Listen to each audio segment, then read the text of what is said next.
Cool.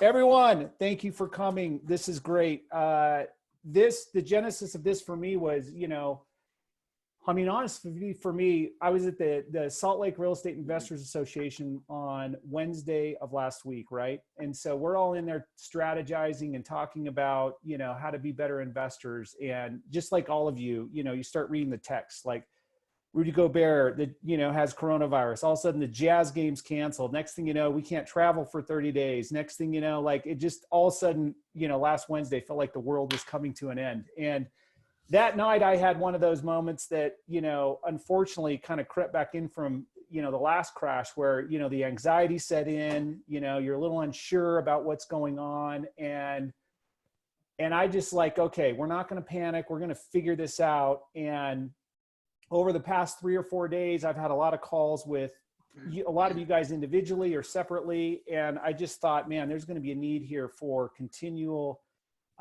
community support and ideas and sharing and collaboration, especially since, I know us local investors, we are so used to getting together and doing meetups and luncheons. And some of that's just going to be off the table for the next little bit. So I thought this would be a great way to do this. So I have Clay Rockwood. Clay and I have a lot of things in common, but one of them that I really like that we have in common is we both love Rio de Janeiro. We both went there on our missions. So we have that in common. And then Kip Roth.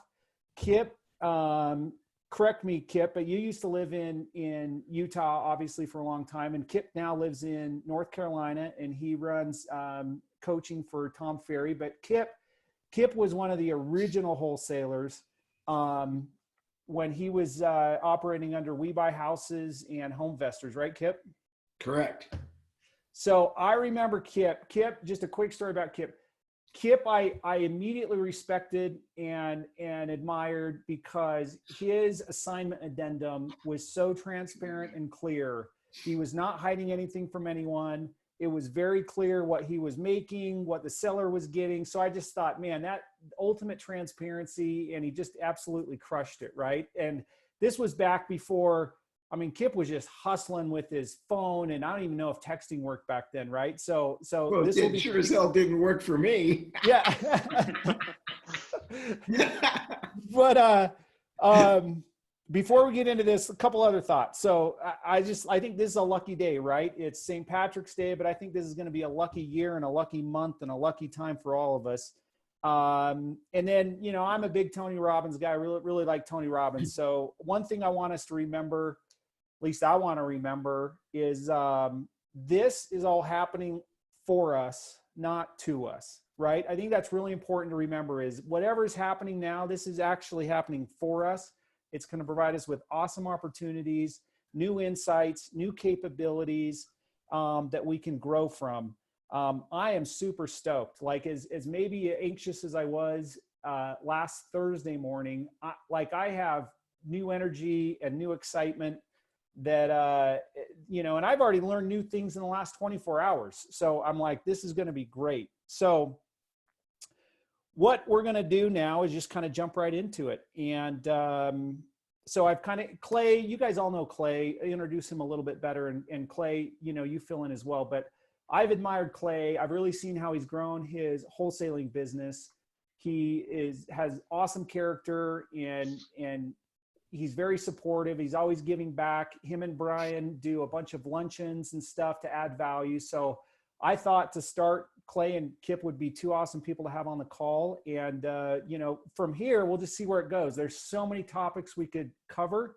And so if it's worth doing, more in the future, we're going to do them. We'll get, different panel people on, or, this is going to be kind of an evolving thing. But maybe we'll start with Clay. Clay, why don't you kind of give your kind of current mindset, your kind of state of the union for Clay Rockwood and Utah house buyers, and then we'll dive into some questions. And then after you go, I'll have Kip kind of do the same thing. Great.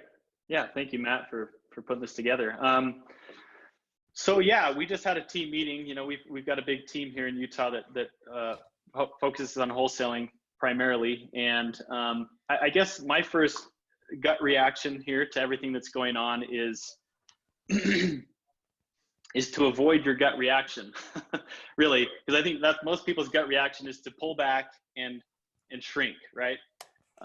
But from what I've learned in my experience the last 12 years and going through the last crisis, is that you have to do the opposite. You have to lean in.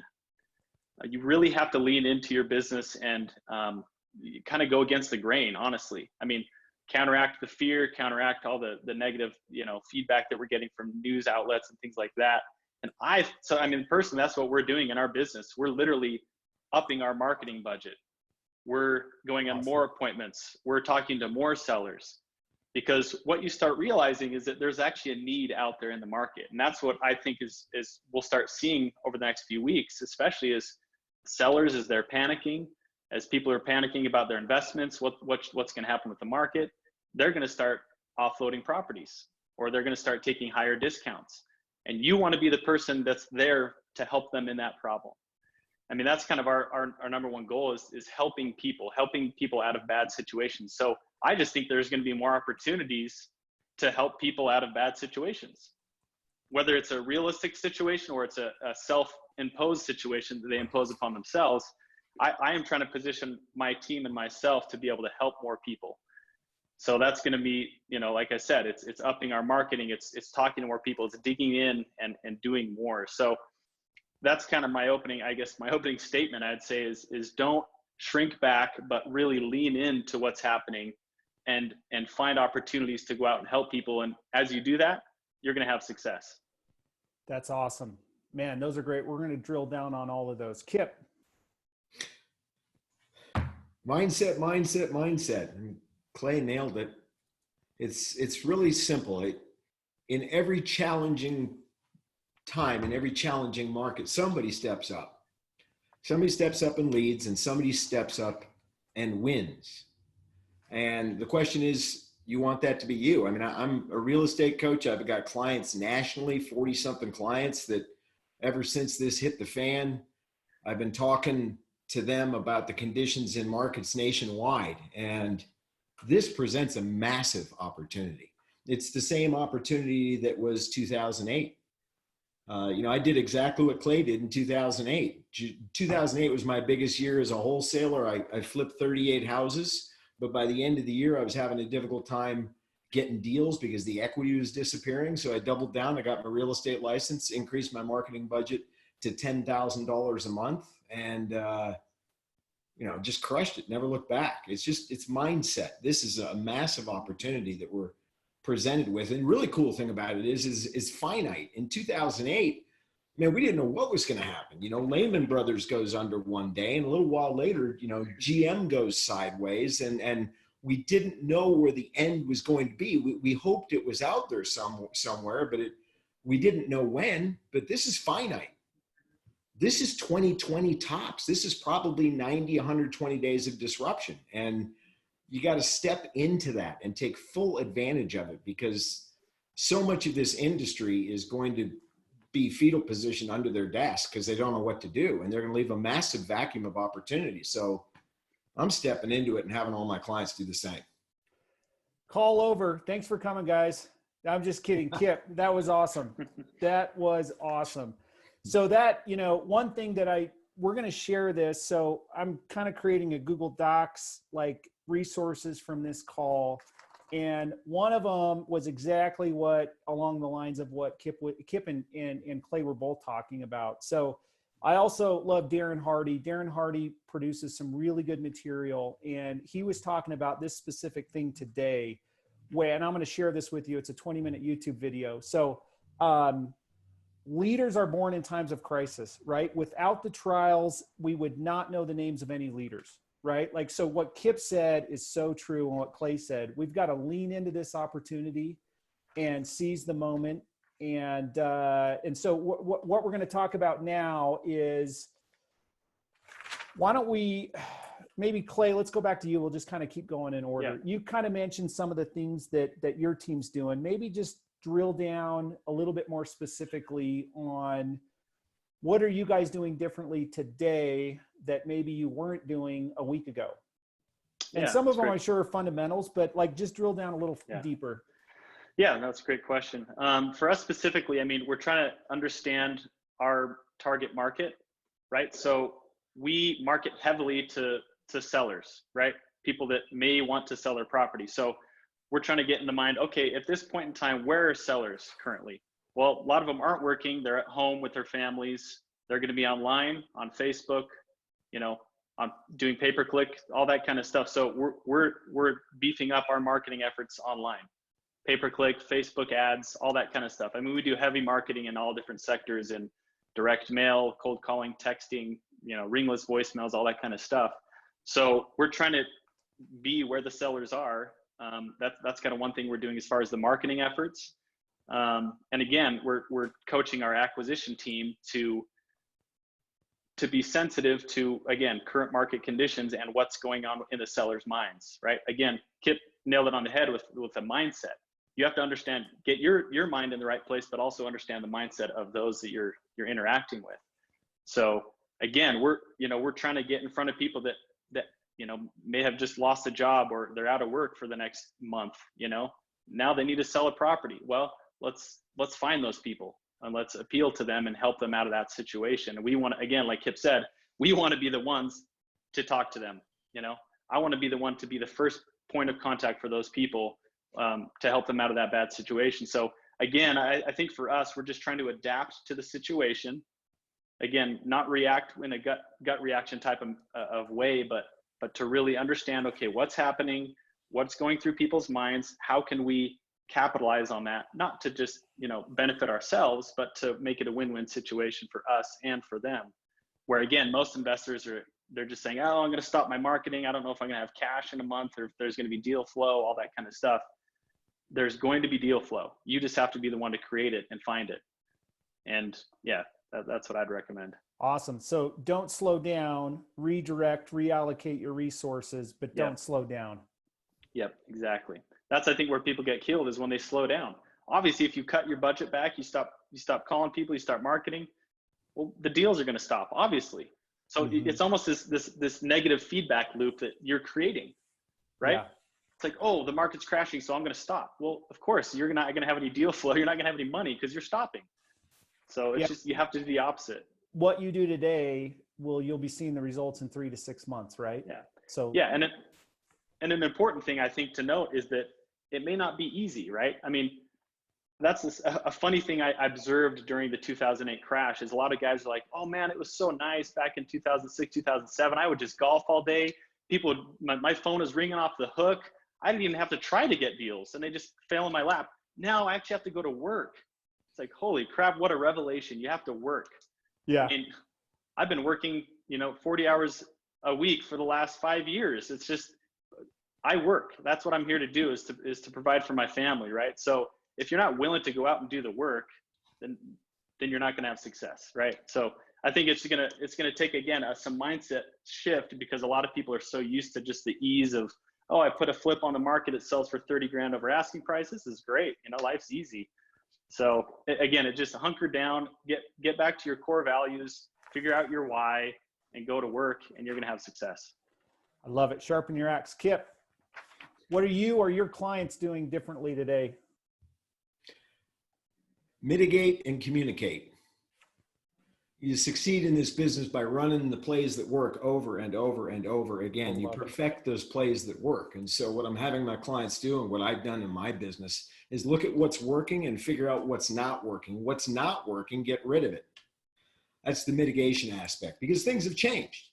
Okay, you can't door knock, right? You're going to piss somebody off. You can't do open houses. If you're a licensee, you can't do open houses without making some people angry in some markets. Okay, so you mitigate, and then you communicate. And for communication, we came up with essentially a 4-step process. The first thing is mindset. As I said before, I'm working really hard with my clients on their mindsets. I'm prohibiting them from saying the word coronavirus, the word fear, hysteria, or panic. When they're communicating with their clients, they want to communicate with their clients in such a way that gets the client to do what they want them to do. And you're not going to get anybody to act out of fear. So lose those words altogether. And when you're speaking with your clients, you need to kind of be like Mother Teresa, like empathetic listening, They're going to throw all this pain and fear and stuff at you when you're talking to them about their situation. You want to be very empathetic, but you don't want to give it space. You don't want to make the fear, the panic, the hysteria live. You want to redirect them to where you need them to go to solve their problem. And as far as the communication goes, I'm having my people immediately communicate with everybody that they are in a deal with now, whether buyers or sellers, because people, when they go sideways, they get scared, they go quiet. Okay, reach out to everybody you're involved with the deal with right this minute. The second group of people you want to reach out and communicate with, are what I call my close me nows. So when I prospect and somebody raises their hand and they say, I want to do something within the next 12 months, I put them up on a dry erase board. And I want them up in visual so I can keep in front of my mind. All right. When I'm sitting there on board, I'll glance up at that board and I'll figure out a way to move that guy further down the pipe to make sure I get that business. I'm calling every single one of those people, every single one. And I'm going to be the information broker. I'm going to be the information investor. I'm going to answer their questions. I'm going to reassure them, make sure we're still on schedule, or if we can't move it up. And I'm not going to let them out of my sight. The third group of people I'm going to talk to are my database. When I started doing real estate investing, I did a lot of direct mail and billboard and whatnot. I developed a 1,500 name database of potential sellers, and I dripped on them. Okay, because they're either going to list or they're either going to sell to me directly at some point. 10% of them, is the statistical certainty, 10% a year are going to do something. All right, so I'm going to drip on those people, but not in a sales capacity. I'm going to drip on them from a service capacity. I'm going to get a hold of them and I'm going to say, hey, you guys have been really, really good to me over the years, and I just want to reach out and see if there's anything I can do to help you. All right, so communication is key in an environment like this, because this is where you build your brand. This is where you capture market share, because the guys who stop marketing, like Clay said, they're out of business. All right. And they're leaving an opportunity, a vacuum of opportunity. I mean, the worst day in this business is the day you realize you can't buy any more houses. All right. So stopping your marketing is death. Don't do it. This is an incredible opportunity. And the last thing I want to say about this is I'm having my people focus on the next 90 days in particular, because it's just, it might be one of the best opportunities of their entire careers, because we've been working together on their model, on their mindset, on their marketing, on their skills, and on their systems. This is the moment they've been preparing for. Yeah. It's like Brian Pilcher said earlier, I've been preparing for this for however many months. Well, in my business, my clients, we've been preparing for it too. These guys are poised at the starting line and they're ready to take advantage of this opportunity when everybody else turtles. And Diane asked a question. I'm sorry, Dane. Excuse me, Dane. If I don't have my glasses on. Is that Diane or Dane? But Dane, I think, asked, crushed it in what way? Doubled down on marketing. Were your exit strategies the same? Let me answer that really quickly. Please. What was cool about 2008 was it's forced change. It's forced learning. We either learn voluntarily or we learn by being forced. And forced learning is painful. Okay, that's why so many people run away from it and they leave the market. Okay, but what I learned in 2008 was if all I had on my tool belt was a low ball cash offer, I was a dead man. Okay, that's why I immediately ran out and got licensed. And then I went to Randall Wall and Matt Atkinson and people like you, and I learned how to do seller finance. And then I learned how to do subject to. And then I learned how to do option contracts. And then I learned how to do lease options. Okay, so instead of walking into somebody's house with one tool on my tool belt, I walked in with 5. All right, so I hope that answers Dane's question. No, I crushed it because, for example, January 1, 2009 to July 1, 2009, I listed 90 short sales.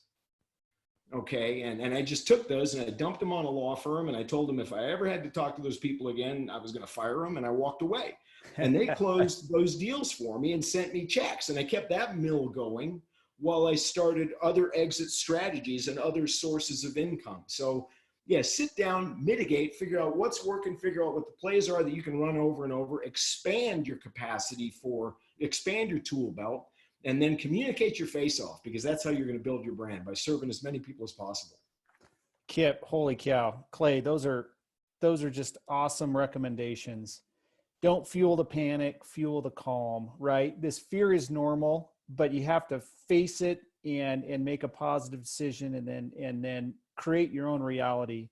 So I love those suggestions. One thing I've been thinking is like all you wholesalers that do such an amazing job, Clay and Brian, Jason, Cody Hoffline. I mean, the list goes on and on. Dane, the list goes on and on. But your business model can adapt so well. Like what a lot of people didn't experience that are new investors is what Kip just talked about with short sales, right? Like your whole business model, your whole thing that you're doing in going direct to sellers, going direct to, having your buyers list and stuff, man, if things change, you just adapt quickly and then it's a short sale game instead of an equity game, right? Like, so this is going to transition to the next question. And you guys kind of answered this, but maybe be a little bit more specific, Clay. And this is going to piggyback off of what Kip just talked about. So you're going in now, let's just assume there's a world where, guys like me, hard money lenders, cash, like doesn't exist for your buyers to buy houses. And maybe 2 weeks ago, a seller was going to be super hesitant to consider a seller financing.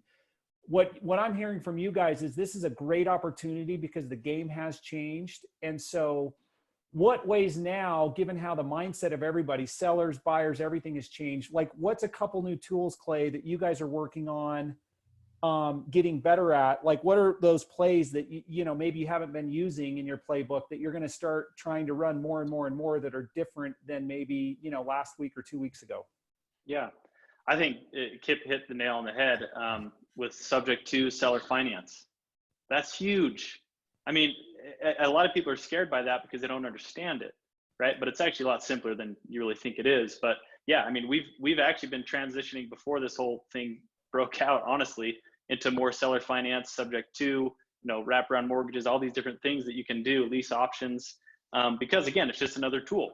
If a seller says, I don't want a cash offer, you guys are just, scumbags trying to steal my equity, all this kind of stuff, say, well, great, well, we'll give you what you want, but will you take payments over time, right? So it's just, again, not walking away, but coming up with alternative possibilities and solutions for sellers.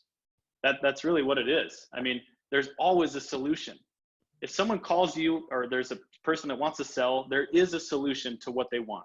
You just have to discover what that is. Yeah. Whether that's a cash offer, seller finance. Hey, you want to stay in the home for 3 months, 6 months? We can make that work. It's just being open to opportunities and other ways to structure deals. And again, a lot of that just comes with learning, with time, and with mentorship, right? So go out and find a mentor that can help you do that.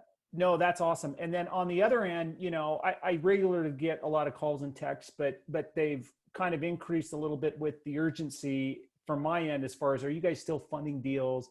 The answer is yes. We are maybe looking to be slightly more conservative than we have in the past, right? Which makes sense. And, just like sellers have fears, rehabbers have fears, also my investors, have fears, right? So there is a little bit of a transition period to kind of get everybody on the same mindset. But let's say, Clay, you're putting out a property today and that rehabber, that buyer has fears about having the money to do it. How can you put together, the strategy of subject to or seller finance with, getting the seller on board with that to also making the sale, to the rehabber? Like, what are you doing to bridge that gap or sell that concept versus just a traditional cash or hard money deal?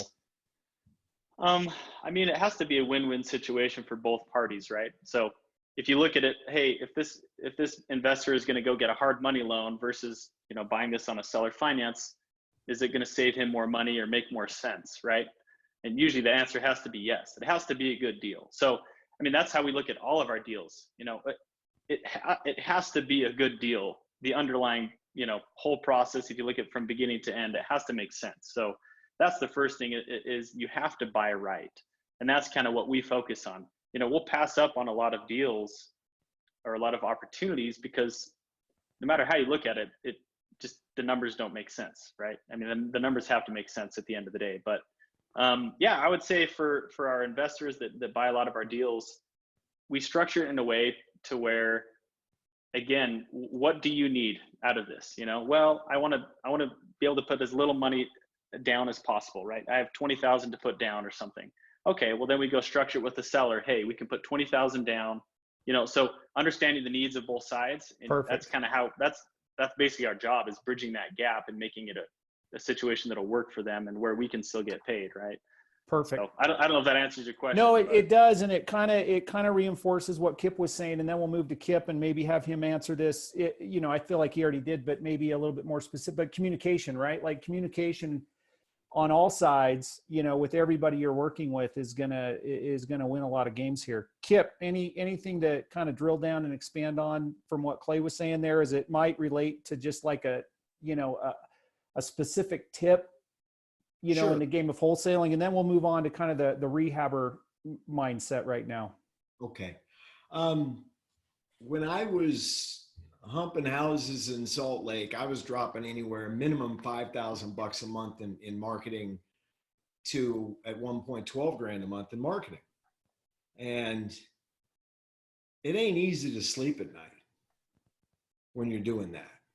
And you're paying heaps for leads. And whether you're paying that kind of money or you're doing sweat equity and you're out there banging doors, driving streets, networking at Slaria or whatever. I mean, we're busting our asses for leads. Yeah. All right. And anytime, you cannot rely on one exit strategy. I learned that the hard way. 2005, 6, 7, and all of 8, all I have is a low ball cash offer. And I felt like a Subway sandwich shop that only sold ham sandwiches. If somebody wanted a turkey sandwich, I had to send them to Quiznos. Right. I could walk in, make a low ball offer, and walk out. And it's only when I got licensed and began adding tools to my tool belt that I really started to understand this business. And this business is about service. Okay, if your mindset is service, you're going to do so much more business than you will if your mindset is a fixed zero-sum game approach. Because when I walk into a house, my goal is to help that person any way I can. And oftentimes the best advice I can give them is don't sell. Yeah. But if you come from there, people can tell when you're full of shit. Okay. People can tell when you're honest. People can tell when you're blowing smoke at them, and they can tell when you're really there to serve. And when I could walk into a house with 4 or 5 tools on my tool belt and go through every single one of them and work interactively with the seller to choose the best one for them, and that's when it got fun, because then you're feeling a whole lot better about what you do for a living. You're helping a whole lot more customers. You're making a whole lot more money. And that's when it really, really became fun for me. So my only suggestion would be, whatever your tool belt is, expand it. Because again, this is an incredible opportunity we have. The next 90 days might be the most important 90 days of your career. And if you go into this with only one tool, man, you're leaving a lot of money, a lot of opportunity, a lot of fun on the table. No, I love that. That's one thing I've been thinking about, is what a better time. There hasn't been a better time to just develop those new capabilities and develop those new resources, those new ideas, from the business standpoint, but obviously even, down to your personal and with your family, right? Like my wife and my son and my dog, we took a walk last night, right? Like, we're going to probably naturally do that anyway, but like, some of these things that are forcing you, that feel like they're forcing you to change, are actually, again, I'll go back to Tony Robbins, right? This is all happening for us, not to us, right? So this was like making it a great opportunity to like be together a little bit more and, walk around the neighborhood, or like you're saying, Kip, develop new capabilities, rethink what's working, what's not, where would you like to be, and let's get there now. Okay. So I'm going to try and stick pretty good to this hour thing. So we've got about a half hour left. I want to transition a little bit. Let's put our rehabber hat on. Okay. So a lot of us, I want to bring out, John Prince also had some good feedback here. If you guys know John, get to know John. He's a super smart dude and does a lot of things really, really good. So yeah, I agree with John. Your due diligence period, I think you're going to be able to get a bigger due diligence period on some deals, right? Especially if they're more complicated or longer deals. You're also maybe going to be able to get extensions if you need them. I think people are going to be a little bit more forgiving and give you a little bit more time if needed on deals. Okay, rehabber hat on. We'll kind of keep going in order. I have some thoughts about this, so I'll maybe bring up the rear on maybe tips for rehabbing. I've thought a lot about this. So Clay, I know you rehab houses as well, right? Like you're not just Yeah. flipping. So and give me a scenario of one of your houses you have right now, or maybe you could just use one of mine. Like, so I just bought a property and I'm halfway through a bunch of other properties, right? Like, what is the best strategy now for rehabbers given the current situation with the properties you have now? This is maybe just basics, right? But like, I think going back to the basics is a good reminder for everybody right now. Well, I think the hard part is that for a while we've been spoiled again by good market conditions, right? Where you didn't really have to think. Yeah. You just did whatever and it would sell for whatever you wanted, right? So I think for us, I mean, I've always stuck to my numbers. I've always stuck to my my processes. I've never compromised that, because every time I do, I lose. So I would say stick to your processes. Don't freak out. Again, don't panic and just like, I got to get rid of all my flips right now. Again, I'm not saying the inverse. Don't sit on everything for too long, but just get them done. You know, put them on the market. Sure, it may take longer than you expected to sell. That's okay. You know, I remember back in 2008, 2009, and 10 when we were flipping back then, and yeah, I mean, homes sat on the market. I'd have to beg buyers to make offers on my property, right? Yeah. So again, it kind of goes back to the mindset. You just kind of have to shift what you expect. But again, hopefully the flips that you have going now, you bought right. If you didn't buy right, then you may get shot in the foot. You know, I pass up on more deals than I buy, just because I won't compromise on my numbers. I won't compromise on my margins. A lot of investors do nowadays, and that's, especially where they're relying on other people to bring them deals, other wholesalers or things like that. They're saying, well, okay, I'll be fine making $5,000 on this flip. Well, good luck, Yeah. So I hope for those that are flipping right now that you bought right and that you didn't compromise on your margins and what you need to make. That's why I'm not afraid, because I mean, we've got, I think, 7 or 8 flips right now going, as well as all of our wholesale stuff. But yeah, I'm not worried. Even if the market were to adjust 20%, we'd still be fine, right? So you have to plan ahead in every market, right? And don't rely on the hope or the anticipation that, oh, the market will go up, so I'll pay a little more now. Again, I've just seen so many people lose their hats on stuff like that. So for me, it's hopefully you bought right, and hopefully you stick to your margins, and you can just, again, not panic, but finish out the project right. And I honestly don't see a need for, at least locally here in our market, I don't think we'll be hit as hard as others may if things do adjust. So. Yeah, no, I agree 100%. So like, I still think demand is pretty high and supply is really low. I think even if you maybe bought wrong, you still can't panic, right? Like the worst thing you can do is leave a house unfinished. So with a finished house, you're going to have so many options. So like what I'm encouraging all my borrowers to do, what I'm encouraging obviously myself to do is, man, get better at your process of finishing these houses as efficiently as possible. Get them on the market. Have a finished product that you have options to do with, right? You could rent it, you could sell it, you could, sell it, seller finance. You're going to be able to get creative. What you can't really do a lot with is a half finished house. Yeah. It's going to be discounted even more than it ever would be, I think, in today's market. I was talking with one of my investors, Tim. He's flipping a lot of homes in Reno. He also invests money with me. But he brought up an obvious thing, which I think we need to remember too, is we've all been riding this awesome wave, right? Of like your ARV estimate when you buy it's 300, you go to list it, it's 325, you sell it multiple offers for 335, right? So this has been fun. That's been awesome. And I hope it continues, but let's not get totally depressed and want to give up when we go to list it and we listed at 325 and we drop the price to 310 and then we're at 300 and it sells for 295. Like, we got to have the perspective that, you know what, that's probably normal. We thought it was going to be a 300 ARV. We're not going to just forever, whether it's because of this, current situation or just, the market in general slowing down and demand and supply evening out.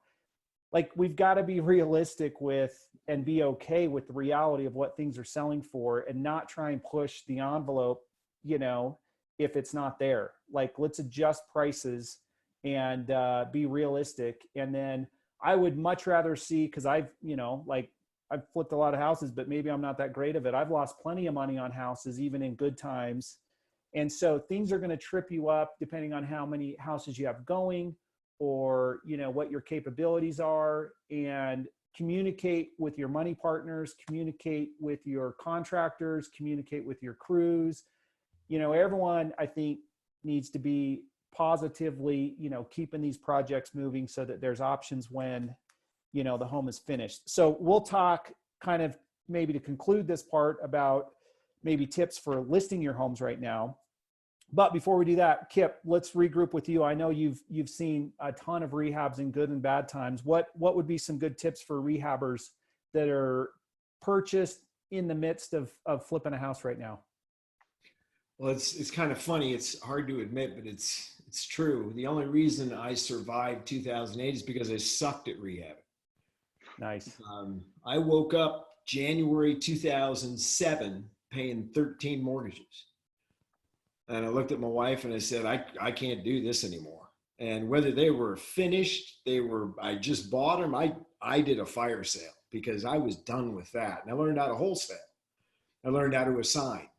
But I was a home investor. I'm a home investors franchisee. We got 1,100 franchises across the country. And it's a wonderful data set because it's just like this, except there's 1,100 franchisees chiming in and telling you what works and what doesn't. Here's what I learned. You need to have balance. And that's particularly true in a challenging market. You want one house coming in, one house under repair, one house going out. That's the math. Now, if you want to do volume, have 3 houses coming in that you're about to close on, 3 houses under repair, 3 going out the door. You have to maintain that balance. And if you're rehab exclusive, you're taking a risk you don't need to take, because regardless of your resource level, you want to wholesale for cash flow. That's what we learned as a company in 2008. Cash flow, cash flow, cash flow was king. All right. The other thing I learned that I still use today is no matter what the market conditions, the best house at the best price is going to sell every time.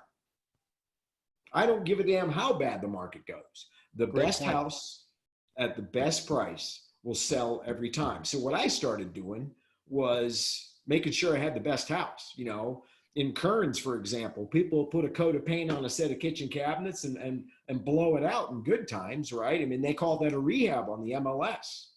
Well, in bad times, I'd put the new kitchen cabinets in. I'd spend 2, 3, 4% more than I otherwise would have to, but that house sold first time every time. Okay, I wouldn't raise the price. I'd make it competitive with the other actives. I mean, certainly not the highest, but when people walked in, it popped. Yep. Okay, I'd put my tile on the diagonal. I'd put a 3-headed shower head in the shower. I'd make my house 3 to 5% nicer than anybody else's, and park it at the market. Okay, not try to push the market, and it would sell. I mean, my hold time was like nothing. All right, and I had a significantly lower stress level because I had one coming in. I was working on one and one headed out the door. Plus, I was wholesaling a lot on the side, so I always had cash. Plus, I was listing stuff left and right. Awesome. So that's my advice for people on the rehab side of things. You have to have balance. You have to have multiple streams of income. You know, at a minimum, some wholesales going on. And one last thing. Home Investors had 500 some franchises in 2008, and when it all shook out, there weren't 500 franchises. And one of the hardest lessons we learned was, and look, it hasn't happened yet. I got clients all over the country. I look at the numbers on a weekly basis. Fidelity just reported Friday that the low end is on fire still nationally. There is a massive pent up demand for entry-level homes all across the country. So the lesson there is this, and this is another thing that I've always followed in my career. I want to be buying stuff. I want to be trafficking in the market at about 70 to 90% of the median. Okay, because if you look at the pie of potential buyers, that's where more buyers live than in any other segment of the market. Now, I'm not going to do the big fancy Park City homes. I'm not going to pop stuff for 100 grand. I get that. All right. But if you stay in that sweet spot, your hold time is going to be less than 20 freaking days. You're going to make a ton of money and you're going to sleep at night. Yeah. So that's those, you know, in great times, you can move above the median. I've done it a few times and it scares the hell out of me, because if you get caught with some house that's worth $500,000, good luck. But I stayed out of that market, and 70 to 90% of the median. And if it does go sideways, and I have no numbers yet that indicate it has, okay, all my clients are they're kicking ass. Okay. I don't have any data yet that says a downturn is here, but if that downturn comes, you gotta get out. I love it. That's all I got to offer on that. No, and that is huge. But both of you just said that is so big. And my main takeaway, you know, in addition to what Clay said, is Kip, don't just finish the house. Go a little extra effort, right? Make it pop even more than you normally would have. And with about 10 minutes left, we're going to kind of follow this process from like saying, you know, how are you sourcing them, wholesaling, now we're rehabbing them. Let's just drill down a little bit on tips and tricks for your listings. What are you going to do differently? I mean, I've thought a lot about this, so I'd like to get your guys' take, obviously, is, you know, people may not be out and about as much, right? Like in a way, I think that vacant home would be really attractive because you don't have to deal with occupants in the home, right? Like it's a great opportunity to really highlight our flips, and it's going to be a safe place for people, you know, to people to go visit. A couple things I'm doing this week on a house I'm listing on Kensington, and I kind of got this from Jason Lewis. I don't know if he's on the call. I want to have him on one of these, because, you know, in addition to Clay, I think Clay and Brian, I think he's, you know, just a stellar wholesaler. But doing these Matterport 3D tours, right? Like, let's just assume in a world where people can still buy houses without actually going to them. Let's do phenomenal photos. Let's do 3D tours. Let's do video walkthroughs. Let's make it flexible for the agents. If they aren't comfortable for the next few weeks showing houses, let's make arrangements so people can go through by themselves, right? But let's still make things as available and easy to go through and see and to make offers on as possible. So those are just some, you know, few things I was thinking of. Clay, any additional thoughts? Like, you're listing a house, you have it listed, or you're an agent, you know, like what opportunities are now there, do you think, that weren't there a week ago? Or, you know, where do you need to readjust or retool when it comes to just simply listing in your presentation? Yeah, I mean, some things I would share that, again, I think apply now, but always, and that we've always done is our flips, we always capitalize on curb appeal. So again, I see a lot of investors that flip a home, the home looks amazing inside, and you go outside, it looks like crap, right? So we spend a little extra money, a few $100, you know, plants, bark, whatever it is to make the house pop. Again, you want to appeal to, you got to think of your buyer. You want to have the wow factor. So when they pull up to that house, like, wow, this is amazing. I want this house, right? So you're trying to appeal to their emotional state. Again, we stage every home we flip, whether it's a low-end home, high-end home, doesn't matter. We stage it, we make it look good, we clean it really well. You know, again, just doing things that are going to appeal to your buyer. So we stage every home. You know, we always put fridges in all of our flips. A lot of investors don't do that. I just feel like it personally finishes the kitchen, makes it feel done. I'll spend the extra $1,000, you know, but it helps us sell our homes quicker. So, you know, curb appeal, staging, good photos. You kind of touched on it here with the 3D photos, but we hire a professional photographer to come through every house we do. I'm never taking the pictures myself, right? So again, just appealing as much as you can to make it look as good as you can is going to up your chances of selling that home. And whatever price range it is in, you want to be the nicest home compared to all the others, right? So for listings, that's kind of my big thing. Someone comment here just through the text. If one other thing that I think would be kind of cool, I know there's virtual staging companies. I haven't ever done it, but virtual staging companies I think could be helpful too for people to visualize stuff if they're not actually able to go out or they're hesitant to go back in person or something like that. Kip, you're on it, man. What are some good ideas here for listing the home? If it's not compelling, it's not selling. You got to have the best home, at the best price.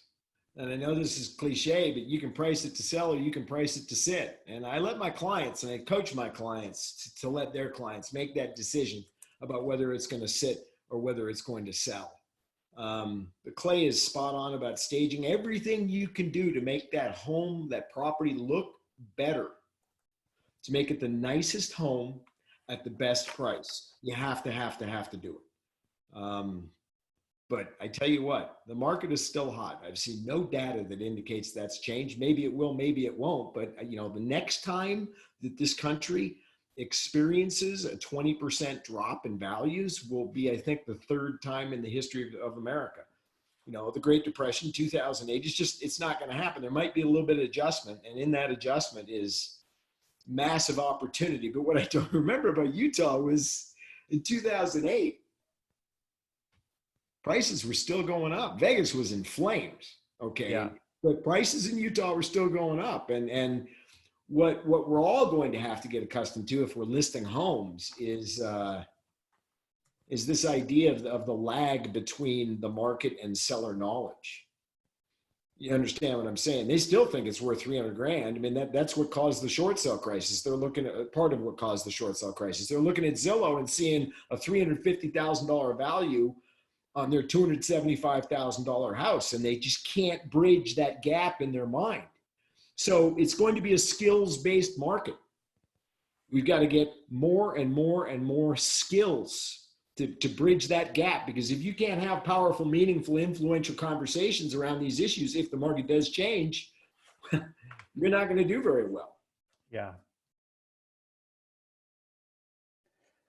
This is great. John Maxim, I'm going to, let's see, I'm going to read John's because he's always got good input here. All the best on this call. Okay, let's address John's question to end here. So I'm going to read it out loud. It's in the chat, right? So guys, we are like 4 days into this really being a thing. All the best investors in our state are on this call. This group can offer some stronger tips than buy right, buy median. I mean, that's solid advice, but I've had 3 houses under contract cancel because they are afraid of losing their jobs. One buyer walked away from 10 grand earnest money. Should we just start dumping homes? Should we wait a couple of weeks? My lenders are freaking out. Are you telling them, don't get me wrong, this format is awesome, you guys are all better at this than me? Well, I mean, gosh, that's man, there's a lot there, John. I don't know if I have the answers. In a way, I think some of this is like, we all just need to pause for a couple weeks and not knee jerk, not overreact, and just really see where things will go. Right. So John, I as well had, from a lending standpoint and from me selling some houses, I had stuff, go really sideways with, and I think Dallas is on here. Maybe he can comment in his, in the chat, but I had a loan go way south in a weird way Friday.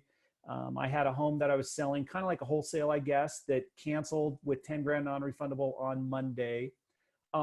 So what I did in those situations, and everyone's going to react differently, is I just went back to them and said, hey, what if we restructured this slightly different? Like, would you still be interested? And so the door hasn't closed completely, but I think we just need to be rethinking about ways to restructure, renegotiate. Some of it, John, might just be, we're just going to have to wait like a week or two for some of this panic and the initial gut punch to kind of leave, and to people feel like, there's still going to be options. Because I do agree with Kip and Clay in that the market's still strong. We may see a little bit of lag here for a few weeks just because we're dealing with all these unknowns and new news coming out every day. So short term, it might be more volatile than what really the long term is going to look like. But I think it's just communication, talking with people. We're not going to change everybody's mind. But I noticed one of your posts is, John, I'm rambling, and I'm gonna turn it back over to Kip and to Clay to finish this off. But just like you saw with your Airbnbs, that people canceled all of March and then they re-upped, right? And rebooked. Maybe it wasn't the same people, but different people to rebook your Airbnbs maybe a week or two after, because people had a chance to kind of like stop and pause and go, oh, maybe there's still opportunities to go travel or to go visit. And so I think those same things might be the case where somebody that has the financial capacity to buy right now and just realizes this is going to come and go. Let's still go back into the market and buy. So some of those deals that fell out because of this knee jerk, I think they're going to come back. I think they're going to come back, and we just need to be a little patient. Clay? Yeah, that would be my exact recommendation to John and everyone, and to myself is, again, just take a breath, wait a second, right? Again, everyone wants to react immediately to what's going on, but yeah, give it a month. Just give it a month before you make rash decisions, right? Because I guarantee, like I've done in the past, I look back and say, dang it, I should have just waited. Had I just waited, I would have been okay. And that doesn't always happen, but I see in this current circumstances that if you just wait it out a little bit, wait till everyone calms down and gets a grip on what's happening, that you'll be fine, right? Awesome. So even if a buyer backs out, don't worry about it. Just wait, and things will pan out, I think, over the next month to 3 months. So that would be my advice. Kip, any last words there? Yeah, I've sold hundreds of homes. I've had 3 buyers back out in a week during good times. Yeah. Next. Okay, it's mindset. Part of what John wrote, and I understand this, and I'm not trying to be harsh, but if my lender's freaking out, he's not my lender. Right? I'm building a team here. Yeah. All right. And there, in any given real estate transaction, if you're on the sales side, you got 15 people, maybe you don't even meet them, that have their fingers in your pie, who determine whether you win or lose this deal. So anytime I come across somebody, when I was in Utah, I went through 5 title companies before I found Justin at Sutherland, and we could communicate and he understood what I wanted, because I'm building a team here and I need to control what I can control. And I certainly can control the people that I work with. But it's mindset. We're going to be fine. And it's an amazing opportunity, just like 2008 was. I made more money in 2009, 2010 than I've made in this business ever. Yeah. It was amazing. And so we have an adjustment. Great. You need to adjust. Next. Awesome. Clay and Kip, thank you so much for coming on. This has been awesome. I feel like we could do this for about 5 or 6 more hours, but I want to keep it to an hour. And then everybody that's joined on, leave comments. If we want to do another one of these, I think for me, it's been helpful. I don't necessarily need to be the one in charge of it or whatever, but I'm happy to do that. And I want to get, maybe we could switch up the panel or whatever and focus on something different, maybe with rentals or, raising money or, maybe a different little topic for the next one. So why don't you guys, I'll put it out on Facebook. I'll share this call.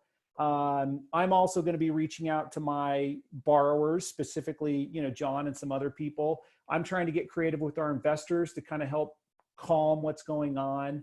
Obviously our loans don't ever include payments to begin with. So, and then, we're going to suspend all extension fees if we would charge them. And I'm working on some other things. So what I want my borrowers is communicate with me, talk to me.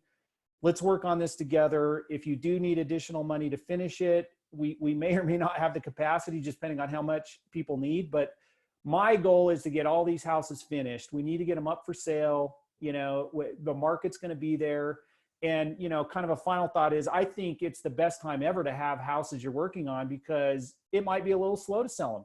So how awesome is it that we can just focus on jamming out and knocking out these houses so that, they'll be ready to sell really whenever. Because I don't believe in timing anything. You just gotta go when you can go.